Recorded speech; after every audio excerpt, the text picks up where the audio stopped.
is a constitutional prescription under Article 99 of the Constitution and is a solemn occasion.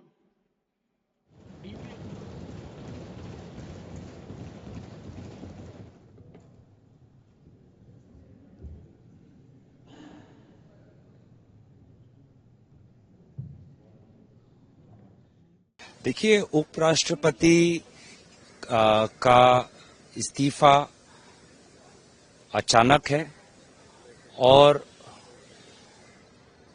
दुर्भाग्यपूर्ण है, क्योंकि वो जिस प्रकार से कल मीटिंग्स में प्रिसाइड कर रहे थे और आज भी उनका एक मीटिंग राज्यसभा में बिजनेस एडवाइजरी कमेटी का था और सुनने में आया है कि क्षेत्र में भी उनके प्रोग्राम थे, तो हमारे तरफ से तो हम उनकी अच्छे स्वास्थ्य की कामना तो करते हैं, लेकिन कहीं न कहीं ऐसा प्रमाण होता है कि केंद्र सरकार और उपराष्ट्रपति के बीच में जो उनका रिश्ता है दोनों के बीच में, वो पहले जैसा नहीं रहा, क्योंकि कल के बीएसी मीटिंग में केंद्रीय मंत्री भी नहीं थे।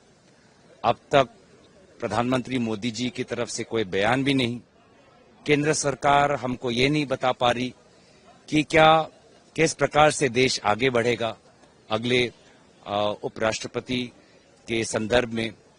तो कहीं न कहीं जो एक संतुलन होना चाहिए था, जो एक तैयारी होनी चाहिए थी, वो नहीं है और ये साफ दर्शाता है कि कहीं न कहीं जो रिश्ता केंद्र सरकार और उपराष्ट्रपति के बीच में जो पहले जैसा था, अब वैसा नहीं है। और इसीलिए जहां हम उपराष्ट्रपति के अच्छे स्वास्थ्य की कामना करते हैं, वहीं हम केंद्र सरकार से स्पष्टीकरण मांगते हैं कि क्या उनको पहले सूचना थी कि उपराष्ट्रपति अपने स्वास्थ्य के कारण इस्तीफा देने वाले थे, और अगर सूचना नहीं थी तो इस प्रकार का असमंजस क्यों, ये हम जानना चाहते हैं। मैं उनसे आग्रह करूंगा वो पुनर्विचार करें। वो संसदीय ज्ञान के धनी थे और कृषक आंदोलन और किसानों की आवाज उठाने वाले थे। ये संसदीय इतिहास का काला दिन है जब एक उपराष्ट्रपति जी अपना कार्यकाल पूरा नहीं कर पा रहे हैं। मैं उनसे पुनर्विचार का आग्रह करता हूं। इसमें हमारी अधिकृत लाइन वही है जो श्री जयराम रमेश जी ने, जो हमारे मुख्य सचेतक हैं, उन्होंने लिया है। मैं उसी का समर्थन करता हूं। देखिए, कारण उन्हीं को मालूम, उससे कुछ हमारा लेना देना नहीं।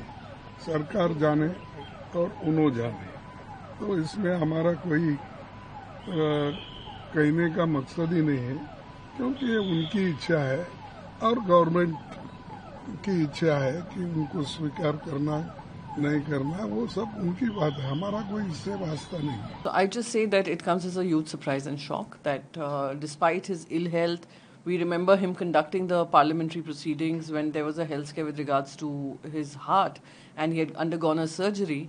At that time too, he was back in the chair and he was conducting the proceedings of the House. So this doesn't somehow ring true simply because he was very actively conducting the parliamentary proceedings yesterday.